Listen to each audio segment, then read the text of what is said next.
Walnut Liquor Cabinet, and this video is a little bit different for me.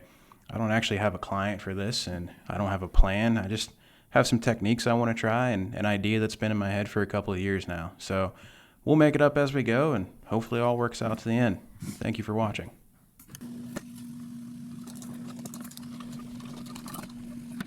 So we're just starting off with the upper and lower panels here, and I glued them up the night before. I'm just going to get them cut down to final size and thickness, and as you can see, my table saw's dust collector is completely clogged up, but this way I can get them routed into their final shape.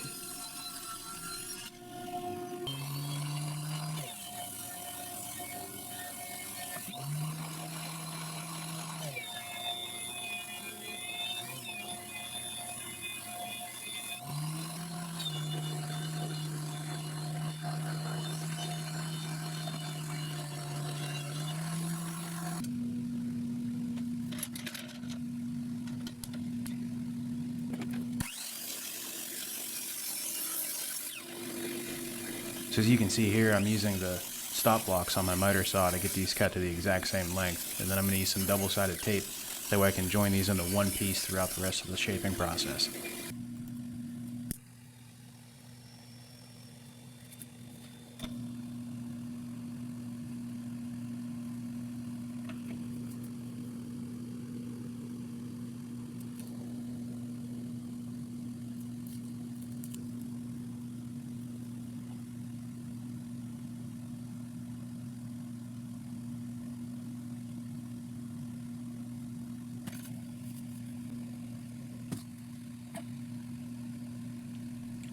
So this template's one that I actually had to make the arches on some interior doors I just finished up, and I like the shape, had it, figured might as well use it.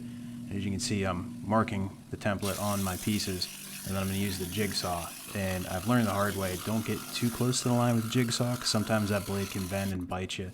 So I left some places a little thick, and you can see I kind of took multiple passes with the router and a flush trim bit to get that taken care of.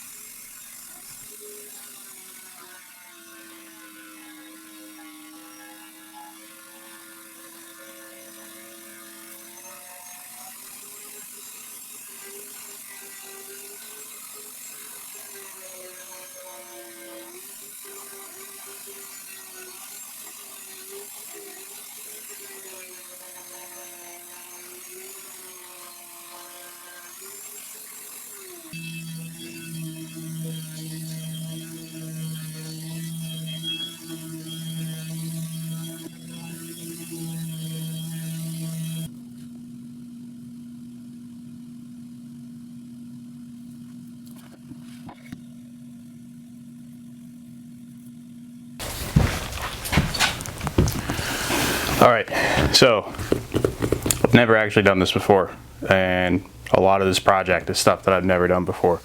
But what I want to do is I want to use sliding dovetails for my joinery on the top and bottom of this cabinet.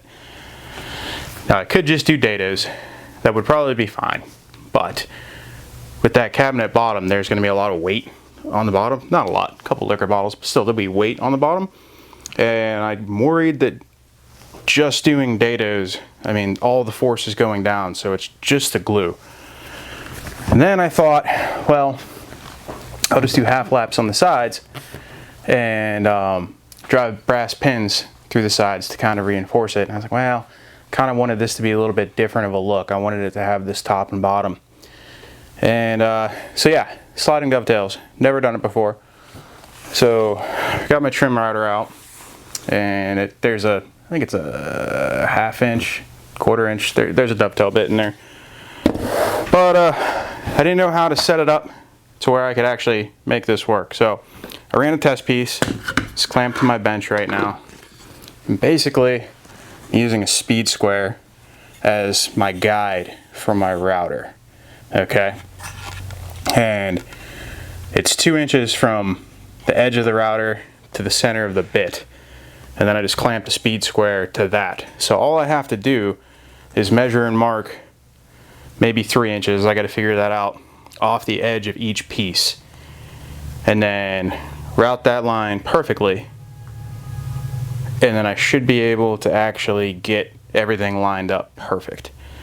And then with my side panels, I'll do that on the router table to where they should slide right in here.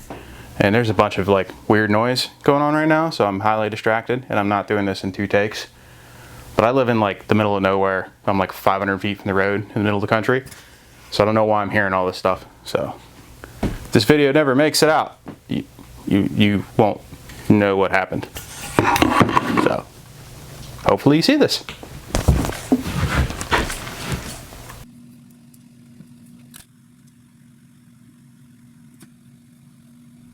One of the nice things about doing a project like this with no client is it gives me the freedom to kind of experiment, and I wanted to use some new joinery and try out the carving that you'll see later in the video. So it was really nice to get a chance to actually just get in the shop and make something for a change.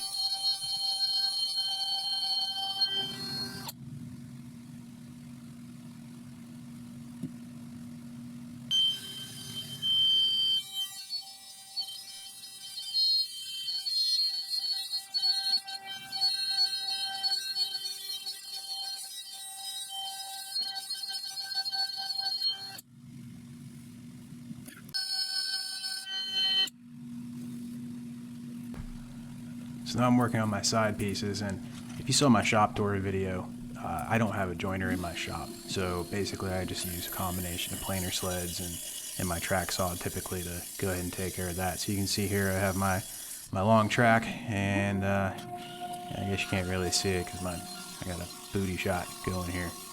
And if that shirt got a little higher, I may have had to cut this.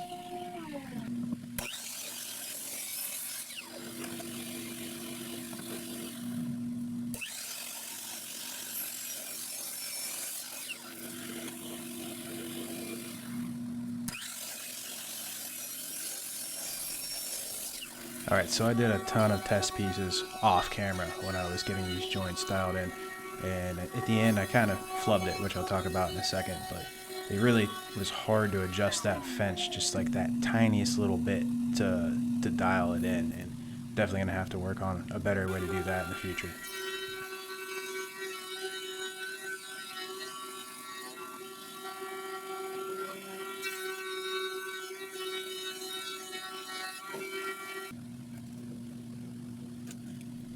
Alright, I finally got to bust out some hand tools here and act like a real woodworker for a change. But basically all I'm doing is I'm cutting down my dovetails now so that when this is all put together you actually can't see any of the joinery.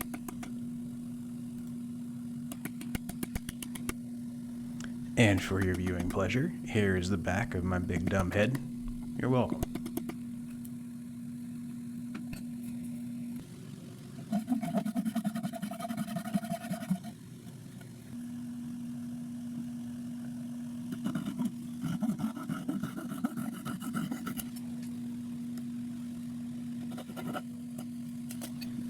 I actually never realized how much movement I get in my workbench when I'm working on the vise like this until I watched this video, so that's something I need to take care of.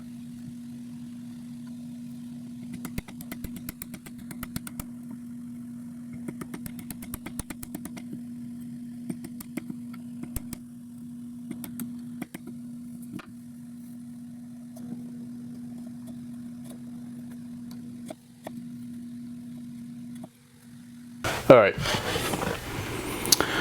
So I have my shape basically how I want it, but I'm happy with how the dovetails came out, except that they're about a 64th too thin, and I got a little racking, so I got to make sure when I glue it up that it's square. I'd love to have like a perfectly tight fitting joint for the old YouTube, but this is the first time I've ever done it, so I'm pretty good with how it's turned out so far. The only issue that I've come up with, and I didn't do any plans or anything like that, is that I was going to put a 1/4 inch plywood backer offset by 3/4 so I could put a French cleat on the back so that this could like sit on a countertop or hang on a wall. But I was thinking about how I was going to put these dados in here. They'd have to be a stop dado. Then it hit me. I can't slide a panel in and then slide this piece in as well.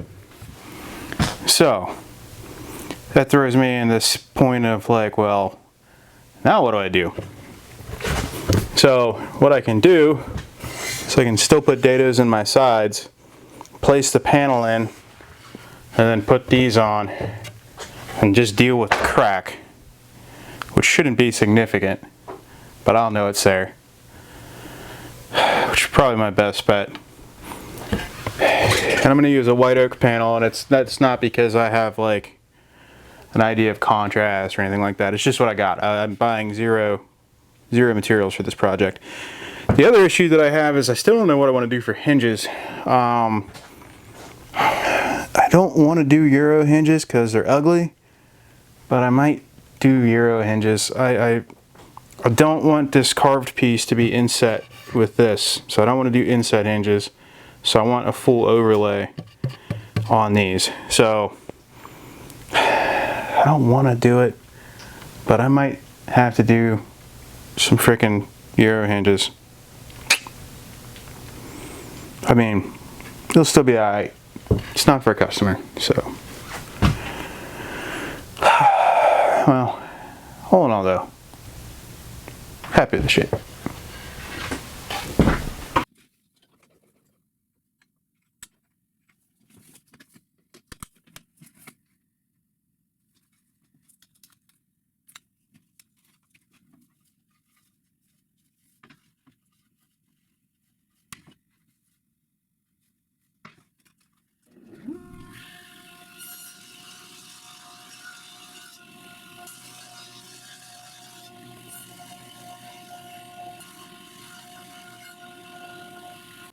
So here you can see the first dry fit of my carcass here, and I didn't take much video of me actually cutting these panels, but track saw, table saw, you know the drill. Kind of like the contrast of the white oak with the black walnut, and it kind of makes it look lighter when it's opened up. That was purely an accident.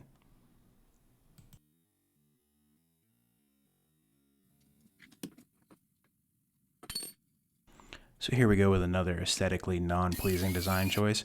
I wanted this shelf to be adjustable, so if I wanted to put wine bottles or bigger glasses or anything like that in there. But I'm only going to do 3 holes for pins because I don't want to Swiss cheese the whole inside of this thing. And then I'll use brass pins and try and do something to make it a little less obvious.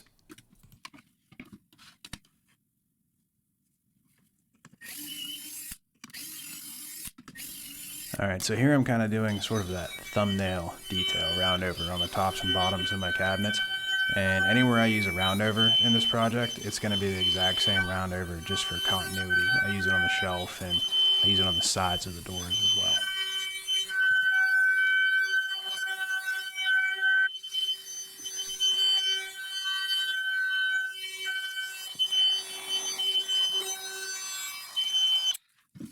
Alright, so there's quite a bit of sanding in this project, and I didn't have my helper around to make him do it.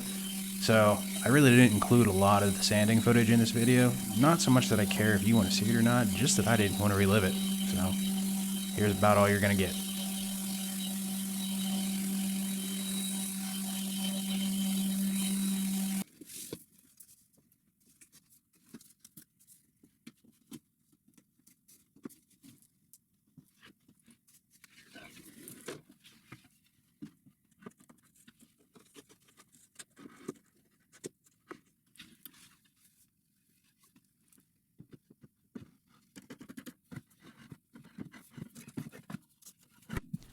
I made this glue up look a lot harder than it actually was. Honestly, I really like this joinery method for doing this, but I kind of fumbled around a little bit.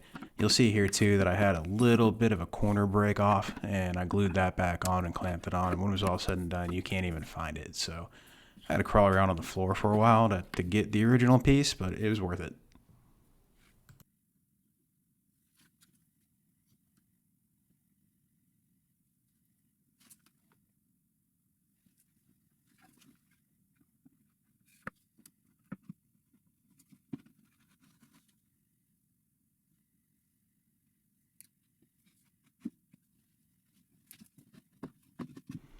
I was also very strategic with my glue placement. I didn't want to have any squeeze out, and in the end I had very minimum that I had to deal with. I just took a chisel and kind of cleaned it up, so it worked out. But you can buy these little detailed painter's brushes on Amazon in bulk. I love them for actually detail painting, but also using them as glue brushes for things like this when I don't want to have a big mess.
Alright, so it's day 2 here. And I let this sit in clamps overnight. I had some decisions to make, and I have a piece of really curly walnut that I was thinking about using for these doors, but I think it would be too busy with the carving that I'm planning on doing. So I have some just regular flat sawn walnut, so I need to glue up my door panels today. I'll get those in clamps. It's like 6 in the morning right now. Get those in clamps, and then I gotta do some finishing work for another job. And yeah, I should be able to get this wrapped up today. I'm gonna go get some hinges. I decided to do the Euro hinges, but I don't have any 3/4 overlay, so I gotta go pick some of those up. And I already have hardware. I bought hardware like 1.5 years ago for this project. So yeah, so get this cleaned up. I didn't finish this because I didn't know what I was doing yet. I didn't know if I'd have to glue stoppers in or anything like that. So I was gonna pre-finish it last night and said, screw it, I'll just deal with it when the time comes. So that's the game plan for today, and hopefully get this thing wrapped up.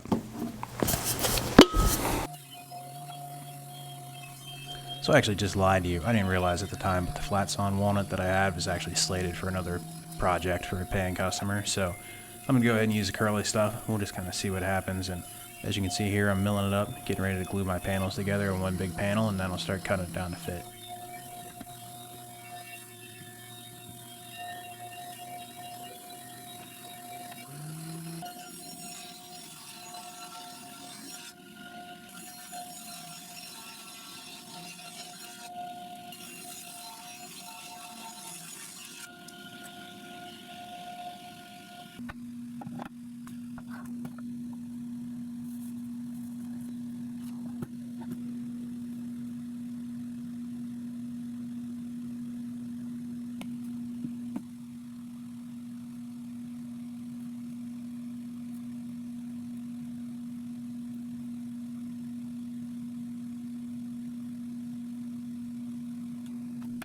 So this is like my favorite cheat code to woodworking is I made these cauls, and these are hickory.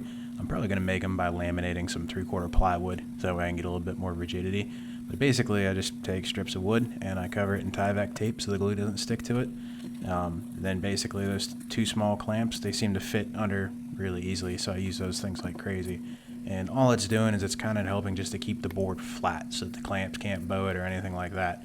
Also, if you have some alignment issues, you can kind of sort of squeeze them into shape. So it's a nice little pro tip for you there.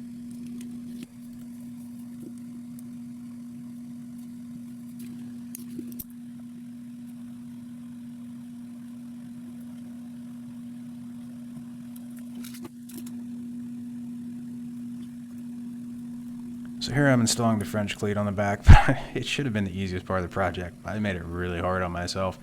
So as you can see, I have it a really nice, tight, snug fit, which is what I wanted, but I ended up going in a little low, and I didn't want to wail on it with a hammer and ding up that 45-degree angle. So I tried to use an offcut block to hit that, but like I said, I couldn't put dados in the top or the bottom, so that panel was real bendy. So finally, called me the mailman, because I just sent the package and winged it all up in there. And unfortunately, afterwards, I flipped it around and realized that my shelf pin holes were on the bottom. So I put the French cleat on the wrong side. So this is actually a dual French cleat cabinet. I got one on the front, on the top and the bottom. And you know, sometimes you just have stuff like that happen in these projects.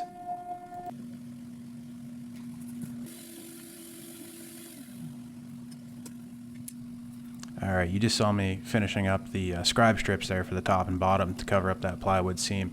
And a trick to that, if you ever need to make any kind of small trim piece, always route it on a larger piece and then rip that off on the table saw like this. It's a much safer, and honestly you're just going to get better results. This was something I just wanted to try on the shelf. Basically you see me marking out where my pins landed, and even though they're brass pins, I really don't want to see them. So I'm just taking it over to the router table, and I'm just going to cut some little recesses there so that the shelf actually sits down over the pins, and also it can't slide out that way either.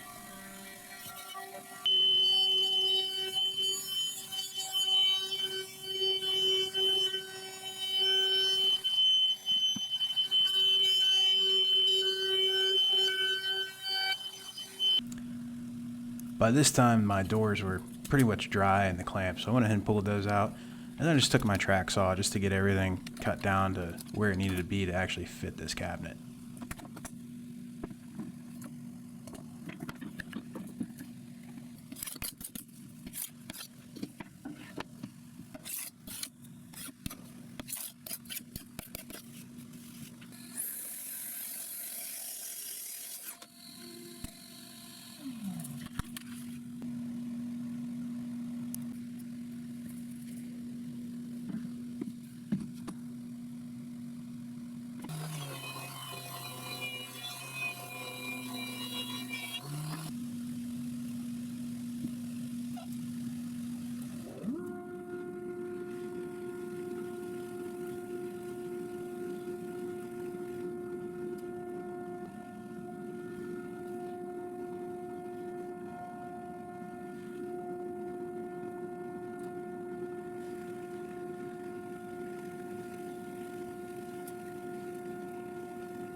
All right, so here's a bit of reality, and I didn't have the camera running.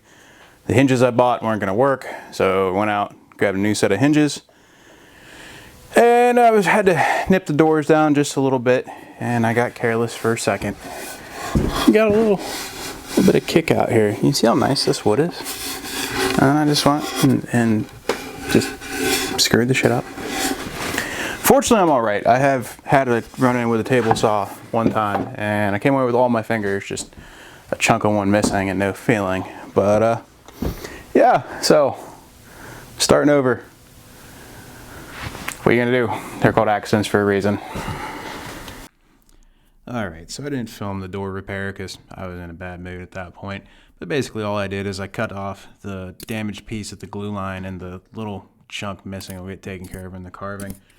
But what you can see here is I'm putting in a stopper strip just to keep the doors from swinging in too much. And I'm kind of glad I didn't pre-finish that whole cabinet before glue up, because that would have been a pain in the butt to put in otherwise.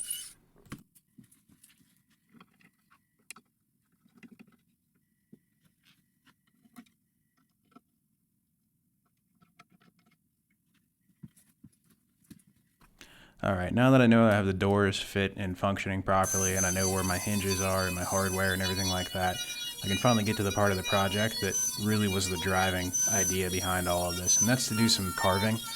And I wanted to get sort of like a flowy, wavy look to it, and I'm going to use the cut saw disc with my M12 Dremel to sort of really rough it out. And this is the coarse cut saw like ball.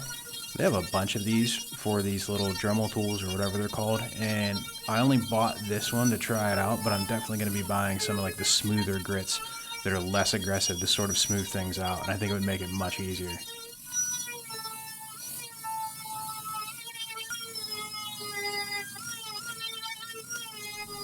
Alright, so this is an inside project because it's January and it's below freezing outside.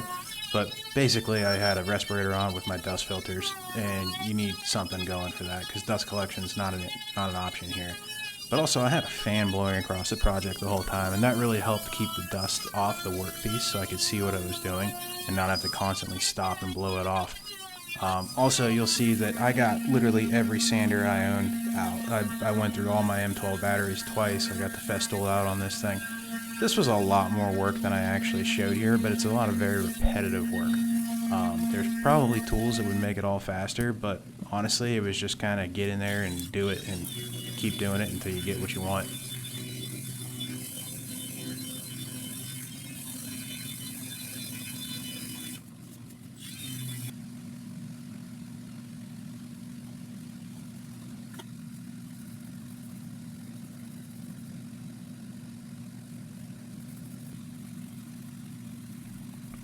All right, so we're at the finishing part of the project now, and this is where all that beautiful walnut really starts to pop.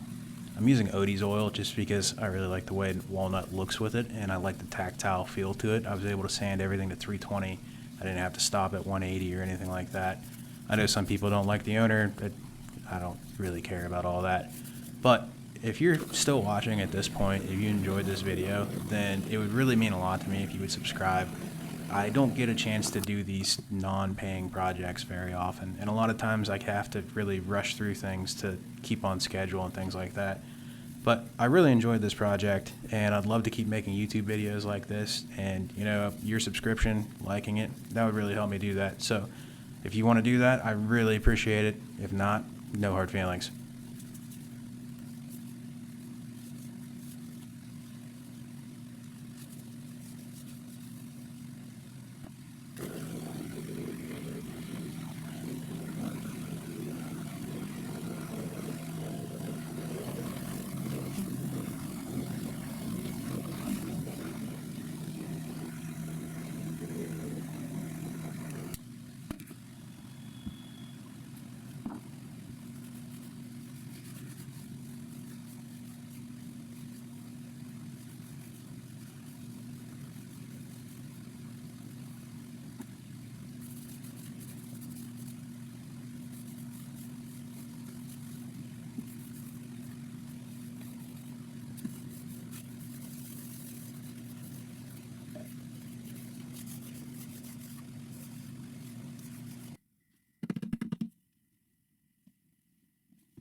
And here we are at that sweet, sweet moment where you finally get to put it all together. And something that just has been in my head for 2 years is sitting on my workbench now, an actual thing. So I was really pumped about this.